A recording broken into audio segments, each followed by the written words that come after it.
Date with a Debut is a Words and Nerds and Breathe Art Podcasts co-production recorded on a Wagnical country. And I pay my respects to all elders, past and present, and extend that to any First Nations people tuning in. Always was, always will be, Aboriginal land. On with the show. I wanted to overemphasize the Australian division. Because that to me is way more relatable and far more scary than painting some alien force, some alien invader coming to the country and taking it over.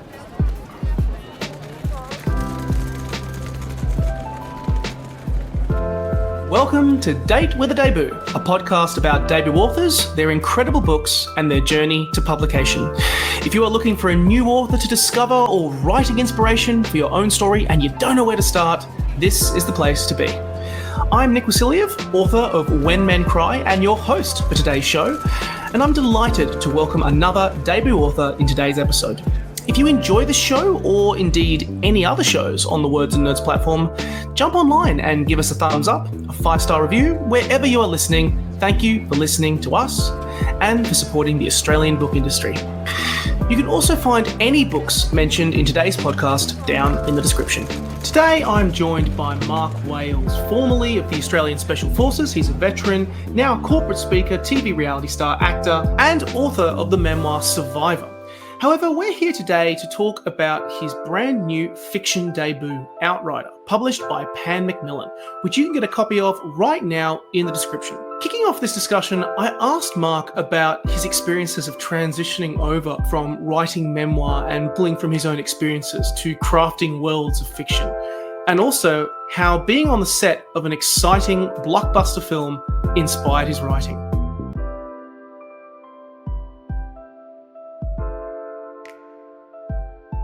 I am super delighted to welcome Mark Wales to Date with a Debut. Mark, welcome. Nick, thanks for having me, mate. So, I mean, we're going in on a technicality here because we were alluding to a little bit earlier, just before we started talking, that this is your first fiction debut. But you originally had also written Survivor, which was kind of how I first heard of you down the grapevine a couple of years ago. First of all, how was the transition? Was it a strange experience as a writer? I got to admit, I was pretty cocky after I wrote Survivor. You know, it sold pretty well. I did the manuscript pretty quickly. I was like, this fiction stuff, how hard can it be? Turns out very hard when you've got to actually create the world and you've got to create the characters and the narrative arc. I think it's twice as much work, really, probably even more. It's rewarding as well, and I think in terms of a market, I think there is a much greater market attached to kind of escapism fiction compared to kind of narrative nonfiction, which is more kind of niche, I think. Yeah. I also just want to ask, before we actually dive into talking about the book and the characters and the setting, the Australia that you have created in it, I read with interest. I'm a massive Mad Max fan, and you immediately know where this comes. Yeah, there it is. He knows exactly where this is going. And I know that you appeared in Furiosa. And I know that they wrapped up filming, obviously, quite a while ago. But please tell me that I don't want to say, like, again, colouring my enjoyment of Outrider, but there was some Mad Max little Easter egg stuff. Tell me, were you writing it while you were on set? So I was about a third of the way through the manuscript, and then I went onto the set at it was a couple of years back now. It was like we filmed it like over 18 months ago, and I had to pause my writing for a bit, but even better than that, I got to stand in George Miller's creation as a character, which when you're a writer, there's just nothing better. And the details of the set and the characters that he'd built, and even talking to actors, there was a top actor there that told me how he thought about his character, and he goes, I think my character harbors these demons and he's motivated by this. Hearing those things, which never made it to the screen, but are such a key component of how that character managed himself on screen. Mate, it was a storyteller's dream to be in that world. So I was, and mate, just a film nerd's dream to be in Mad Max. So how much of a fan were you? How much of a fan were you? Mate, huge fan. Yeah, loved it. I said if there's only one film I ever do, it would have to be a Mad Max film. I haven't had the chance to see it yet, but I was obsessed with Fury Road when it came out. Not just because of it's just a barrage. But it's the storytelling. It tickles my writer head because it's the visual storytelling that is happening in the background, the entire world they've created and everything. Almost no dialogue as well. Yeah. It's like a Western almost. It's incredible how he does it. Yeah, George. Well, we can just aspire to be like George Miller because, Mate, God, we got a copy of the proof to him. I feel like we left it a bit late because he was flat out in final editing, and we were gunning for a cover quote, but we just couldn't get one. But maybe if we get a reprint, fingers crossed, we can get George Miller on the cover. I certainly hope so because what a ringing endorsement from the creator of the Mad Max world himself.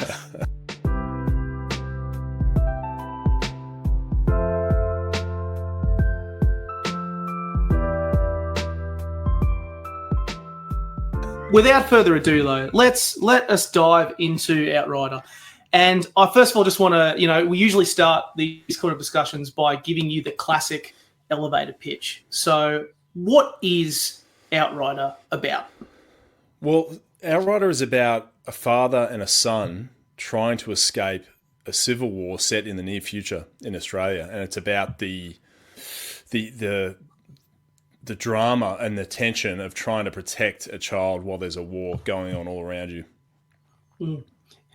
I love that you've kept it succinct and kept it to the point because we try to stay as spoiler free as possible, but I love kind of the opening kind of settings that you gave us with some really simple stuff. First of all, for any lovers out there, you've got a map, which right at the start of the book, which I don't know, I'm just a sucker for maps. And just the fact that you had actually put it, for everyone who's kind of seeing it on YouTube, I'm putting it up to the screen, but like how you've actually got different areas, you're highlighting which particular parts of Australia are occupied territories, an area that's no man's land, and as well as free Australia, which is kind of this area that is an endpoint that Jack and Harry are trying to get to.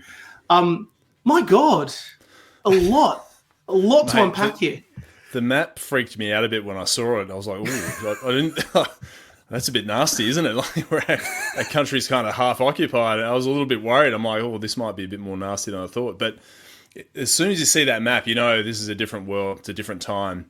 Yes. And it's good. It's kind of a nightmare come to life, and that's where that escapism and drama comes from.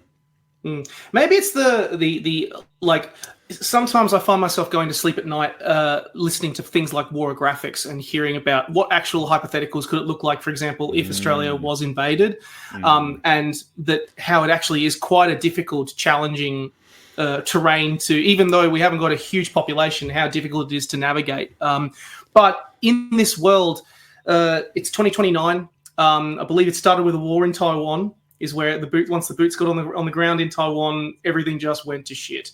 And the first thing I want to ask you about is actually crafting action on the page.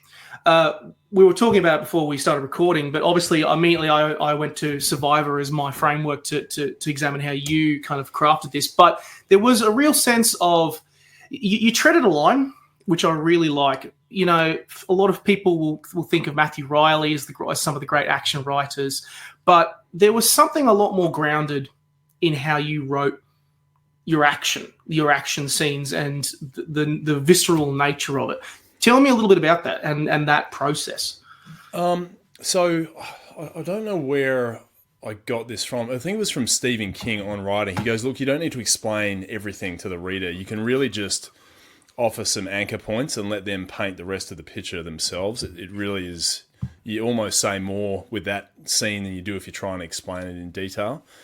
So he was kind of saying, look, don't treat your readers like idiots. Let them construct some of the world based off a couple of anchors that you give them. And I just tried to add some of the details that I remember when I was in combat. There are certain tiny things I can remember, like, and I put them in the book, like the feel of a checked grip in your hand when you're holding a rifle, or the feeling when you're running, right? How your legs feel when you're in combat, or the look on someone's face. If you see someone at close range, you know, and you're in contact. Those little things, they're only small details, but they say a lot about what's happening in that particular scene and some of the desperation. And that's just how I tried to conduct the scenes, like not over-explain it, but give enough so that people could feel like they were there. I found myself being more connected to Jack. I mean, obviously, you view a lot of the story is viewed from his mindset, but I really got a sense of who he was more of a person through his action, like the way he actually approaches action as kind of this special operations soldier, and kind of in this resistance group. The space that Jack is in this headspace, even before we get to the situation with his son, is already battle hardened, drilled to the point, but also a clear focus with what he is trying to do with any objective or goal that he has in front of him. Yeah, he's almost got that kind of on switch that you see in those top units or first responders. But in the backdrop, he's older. He's been at it for a long time. It's in his home. He's trying to build a life as well. He's not perfect. He makes mistakes in battle and whatnot. And those little things, I think, just make him a little bit more relatable. One other thing that I've really like the moment that because one of the early moments, and I think this is not a spoiler when we say this, is one of the very first scenes we have with him is with his wife, who, of course, she's in his arms, and that's all that really needs to be said. And so you get a real driving sense of him as a person, and then you contrast that with Harry in this as well, which adds another dynamic. Tell me about first of all about, because with that particular setting, Harry very much would color a lot of the ways that Jack looks at the world and the focus of that. So tell me about that dynamic that you had between Jack and Harry and how that was kind of crafted. Yeah, so Jack has already suffered a serious loss in his family. His son is his only real close family left, and he wants to protect him at all costs. He wants to protect him, but he also wants him to be with him all the time so that he's not left to his own devices, and Jack feels that sense of responsibility towards him. Harry was a hard character to fill out. He had to be innocent. He had to also be intelligent and see the world in a different way to his father. And I think it's a good contrast. You've got that kind of young innocence, and then you've got a father that's probably seen too much. And he's trying to preserve that innocence in his son while teaching him that the world, as we know it in Australia, is now totally different. That's what I think really, really brought it home, the contrast, not just because for us as a reader, I found myself really being drawn to Harry because Harry was familiar with the world that we know now, a world that is not consumed by war and not consumed by a lot of things that you look on the news and you see it everywhere, but we're very lucky here in Australia that we live in such a peaceful place, and a place that has not seen such conflict. And I found it quite a valuable framing device in terms of just looking at Harry as a person and how it helped me latch onto him, and also why Jack does what he does. Yeah, and you can see some of Harry's intrigue about what he's seeing, and it's the same thing I had when I was a kid. You think it's cool seeing all these soldiers and the combat and the machinery, but behind that curtain is a bit of a horror show, and Jack knows that, and he's trying to keep his son from witnessing too much of it. So we have the parts of Australia that are occupied that we have to go through. We have no man's land, or the kind of that area that is like right in the center of Australia. But then we also have free Australia. And these particular different environments and settings that you create with all of them as we make our way through this story. First of all, just seeing, I mean, for me, who has not experienced combat and not been in that environment, seeing this land that I have grown up in transformed was, well, I mean, look, it takes you back. It really does. I mean, it is an action story and a fictional story, but it also takes you back a bit.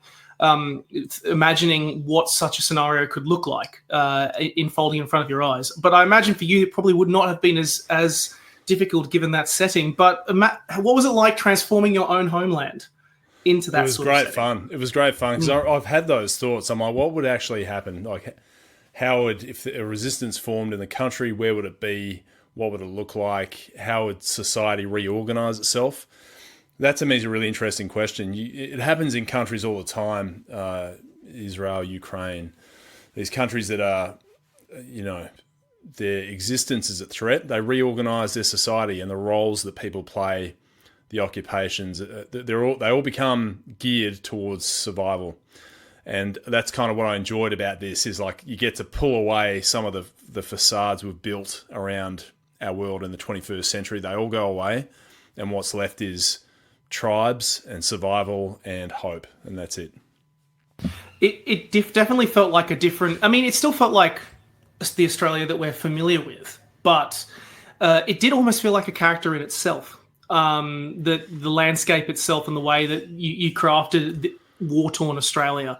I have actually no question to say here. I just found it so engrossing. And also, obviously, a place that, as much as the actual forces that are at stake, was as much itself a key part for Jack and Harry's journey. Mate, that makes my day, because it was an undertaking having to build it. But I mean, the other thing that I was working hard to avoid was that kind of trope of alien invaders. Yeah. I wanted to avoid that, and I think I wanted to overemphasize the Australian division. I wanted, because that to me is way more relatable and far more scary than painting some alien force, some alien invader coming to the country and taking it over. That to me is kind of an old-fashioned story that's kind of well worn. Whereas the whole Civil War piece, that to me is far more concerning. There is of course the threat of the invader, but the Civil War itself. This is people who know this land like you. Yeah, it's like someone at a checkpoint wearing a Adelaide Crows jersey, holding a automatic weapon. Like, that to me is a terrifying vision. Yeah, more yes. The Adelaide Crows jersey than the weapon, but just little things like that I thought is an interesting kind of place to go to. And I love that would be immediately one of my first reactions as well. It's like, you go for that team? Fuck me. Clearly a villain.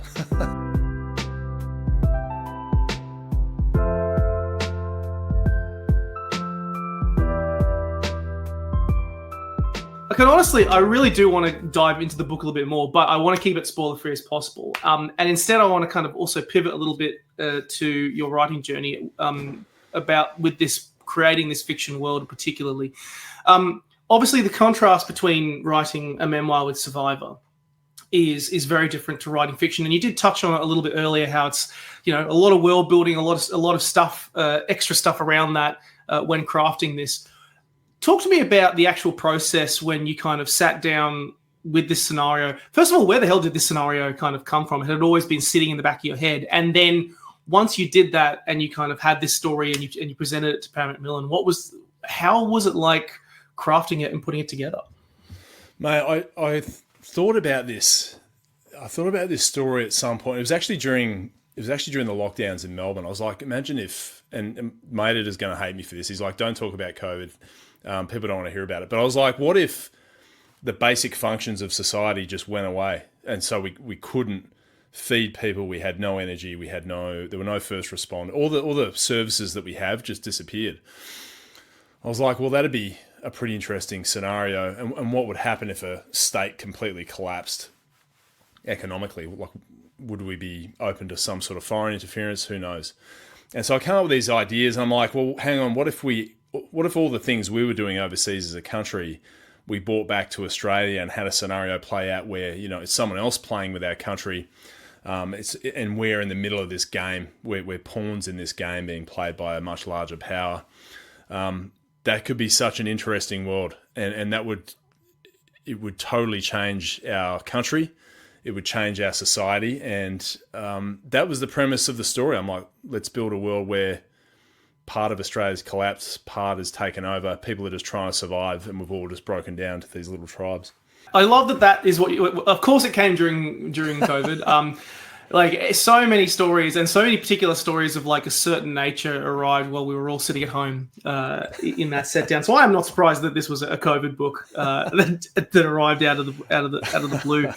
What was it like with Pam Macmillan? Kind of, did you take it to them, or did you have the manuscript completed after you had Survivor? And then once you had that, I know that the back and forth, because obviously it would have been a new experience for you, even though you were touching on subject matter that you are very familiar with. Obviously, Yeah. as you alluded to, fiction is another beast to memoir.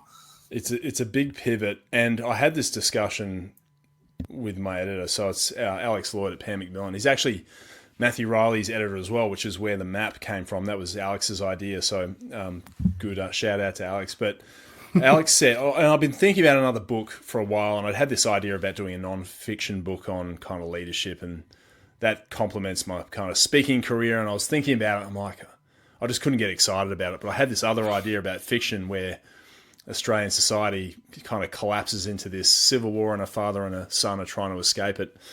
And I was way more excited by that. And when I pitched it to Alex, he's like, I think this is good. Why don't you write a treatment up, and I'll take it to the team. I think they have monthly kind of roundtables where they pitch stories that they want to acquire. And so they already knew me from the non-fiction book. They knew I could deliver, but it is a big step going into fiction. So I wrote up about a 10,000 word treatment, and Alex took it to the table, and they're like, let's go, let's do it. Was there anything that surprised you, like writing fiction?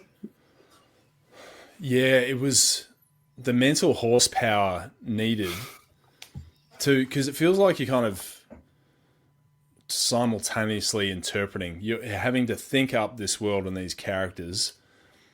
You're having to get them to act in a certain way, and then you have to translate it all to the page. So there's a lot happening kind of mentally, and it takes a lot of, you have to be absorbed in it for a long time. I'd set my writing time at about 3 hours a day, but I would be thinking about it for the rest of the day. I'd be like, how do I want that scene to unfold? You know, what's this person going to do? What's a good twist? And that would take up a lot of my time outside of writing. So I felt like all the setup was happening between writing, and writing I'd just execute what I'd thought about. Absolutely. And it's how handy as well that you had Alex there alongside you, particularly just as such an experienced head when it comes to editing other quality books. Did Matthew get the chance to check out an early version of Outrider? I don't think we got him well, maybe we did. Alex was onto that, but I think he was pretty busy with one of his own projects. So, I mean, he's probably busy. A bit more. Yeah, he'd be flat out. So, but we got a lot of proofs sent out, so that was good. I appreciate, Jack, that you got Jack Heath, the seal of approval from him, because I'm a big fan of him. I think he's great. Mate, what a compliment coming from him, and it's so nice to have established authors helping out kind of up and coming or new authors. I think that's a really nice thing for them to do. What's next? Will we see? I feel like as I was kind of coming to the end of this story, I got the feeling that we're going to see more of Jack Dunn. Will there be more? Mate, I've already outlined another book. If this one goes well, there's certainly scope for more Jack Dunn. I think I've left it open. There's another part. There are other parts of Australia that are totally open and are facing their own issues. So I'm sure Jack Dunn and Harry can go there and maybe help out a bit. I feel like with the world that you've created, we've got to see more. Like I want to see more. This has a long way to run. I think it's fun in that sense, and especially even with Harry. Like he's a young man now, but in the years that come, he'll become a young fighter perhaps, or a politician. Who knows?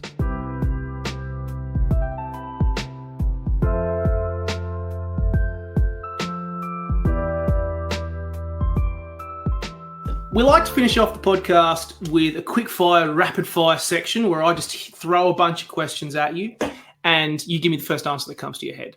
So what we'll do is we'll kick off. I think when in the treatment I sent to you earlier, I gave you prep for a 2 of the starting questions in regards to your book tastes and things that you've been enjoying. Yes.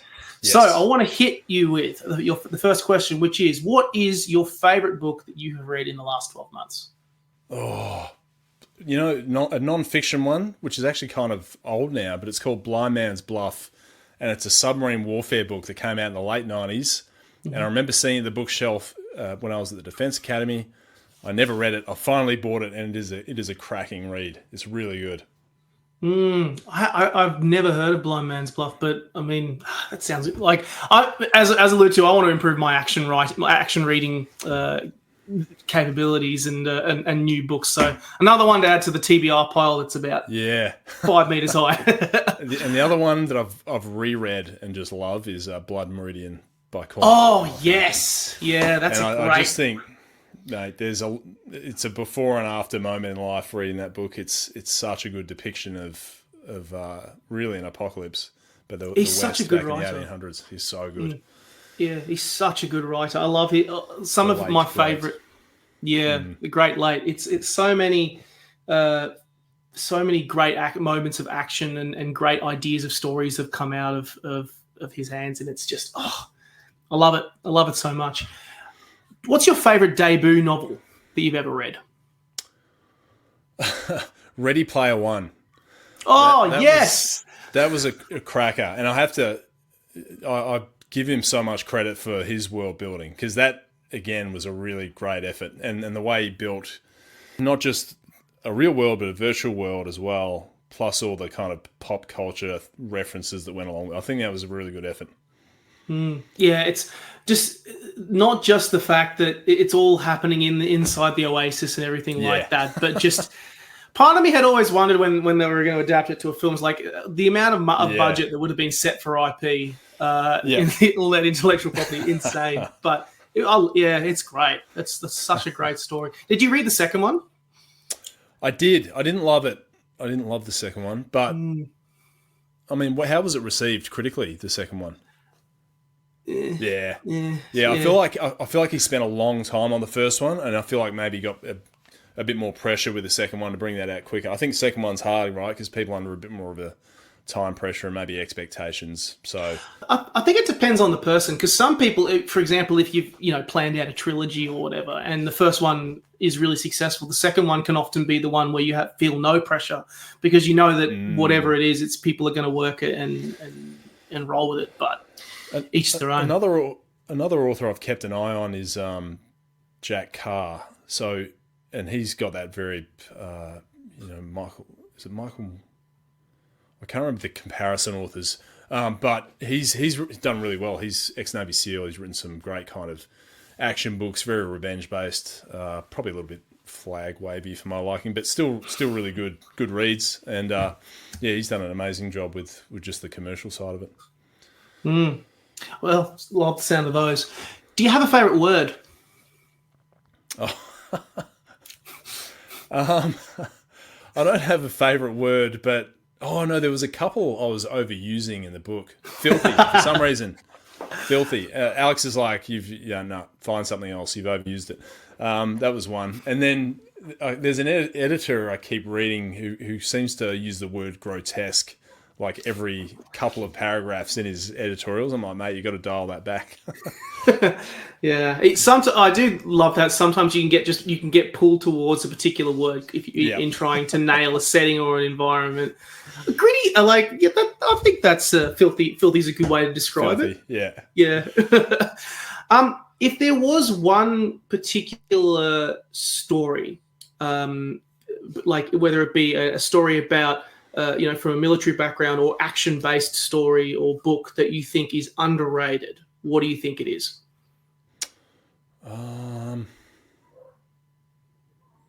That's a good one. That's a good question, because there's some cracker reads out there that I felt were a bit underrated. Probably one is, I think, Cormac McCarthy's last two that he released just before he died. To me, when I read them, I'm like, this doesn't have the heft of some of his earlier work, but I still think he was in such a different part of his life. He was old. He knew he was kind of at the end of his life. So they are more philosophical in that sense, and I think in time they'll be recognised as some of his greatest work. I love Cormac McCarthy's last couple of books. I mean, before Blood Meridian, My Way In was No Country for Old Men. And I can't believe that apparently critics were a bit off on the book when it came out, because I just went, this is amazing. No, that was such a Spartan and the best villain I've seen probably ever. And actually, when they made the film, they wanted the guy's hair to look like one of the Crusaders. Some of the old images and paintings they'd seen of Crusaders had hair like that, and that summed him up, because he really was someone that believed in some greater cause, but he was such a villain. Great movie, great story, Yeah. all of it, to be honest. And then, of course, The Road as well as another personal favorite. But I'm glad you mentioned Stella Maris and The Passenger. Yes, those are the lots. Yes, yeah. The other one that's a bit underrated, I think, especially if you're interested in writing, is On Writing by Stephen King. That to me was the most. It's a memoir really, but it's an encouraging story about his journey with writing and his tips for writers as well. And I guess, to me it was such an inspiring read. That got me into writing. Really, I've been thinking about it for ages, and then when I read that, I'm like, right, I think I'll get started. It's a great read. It'll galvanise you if you're in that writing rut. You get into a lift, and the person you've always wanted to meet is in there. Who is it? Oh, probably Charlize Theron from Fury Road. Oh, oh my God! I've met George Miller. I was going to say George Miller, but I'm like, look, I've met him already, so I'm lucky. But Charlize Theron, haven't met her, but obviously, wouldn't be a bad person to get into a lift with and hear her stories. Now I just want to know, like, okay, let's do a spontaneous extra question. You're going up to, like, I don't know. You're going up one floor and you've got time for one question. What would you ask her? Not what floor are you going to? Are you coming back for the Fury Road sequel? Oh, yes. Yeah. Yes. Her and Tom Hardy. I hope they'll be back. I hope so. I know that the whole making of that movie was chaotic as all hell, and they had a rough time on it. But I know that they look at that time very differently now. So yeah, fingers crossed. And then last question before we wrap up: are you happy? Yes, mate. I am. Especially after tearing my hair out on this book for a long time. This is to get to the end and do the release work. That's when it becomes a team sport. And as you know, any sort of writing it's hard because you can't really share it. You can't really talk about it that much because there's no point. The story's not finished. But when it's done and you start working on the release material, that's when the fun, really starts. Yeah, absolutely. And I'm glad to hear it. And I'm glad that by the time everyone listens to this beautiful book will be out in the world. If you can, go and get yourself a copy of Outrider by Mark Wales. It is gritty, it is brutal, but it is also absolutely enthralling. Mark, thank you so much for being on the show. Nick, thanks, mate, and congrats on the podcast. It's a great idea, and I'm so glad you're doing it for debut authors. Thanks, man.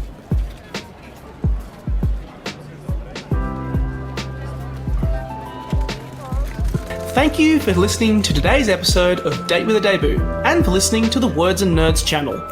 You can buy all books mentioned in today's episode down in the description box, and if you enjoyed the show, or indeed any episode of Words and Nerds, drop us a review, leave us 5 stars or a thumbs up. It is hugely appreciated. Catch you soon.